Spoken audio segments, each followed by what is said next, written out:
இந்த சார்ட்டில் காமிச்சிருக்க மாதிரி செவ்வாய் ராகு சேர்க்கை மீன ராசியிலோ அல்லது ரிஷப ராசியிலோ அல்லது கன்னி ராசியிலோ அல்லது தனுசு ராசியிலோ இருக்கக்கூடிய நபர்களுக்கு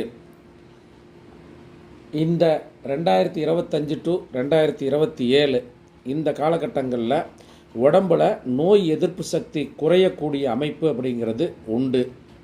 பொதுவாகவே இந்த செவ்வாய் ராகு சேர்க்கை இருக்கக்கூடிய நபர்களுக்கு அறுவை சிகிச்சை சம்பந்தப்பட்ட இரத்த சம்பந்தப்பட்ட பாதிப்புகள் ஏற்படக்கூடிய அமைப்பு அப்படிங்கிறது உண்டு. இந்த 4 ராசிகளில் செவ்வாய் ராகு இருக்கக்கூடிய நபர்களுக்கு அவர்களுடைய உறுப்புகள் பாதிப்படையக்கூடிய அமைப்பு என்பதும் அறுவை சிகிச்சையை சந்திக்க வேண்டிய அமைப்பு அப்படிங்கிறதும் உண்டு. முன்னோர்களுக்கு இருக்கக்கூடிய நோய்கள் தொடர்ந்து இவர்களுக்கு வரக்கூடிய அமைப்பு அப்படிங்கிறது உண்டு. ஒரு உதாரணத்துக்கு இவங்க வம்சாவளியில் யாருக்காச்சும் ஏதாவது ஒரு கடுமையான நோய் இருந்தால் இவர்களுக்கும் அந்த நோய் வரக்கூடிய வாய்ப்பு உண்டு. வாஸ்து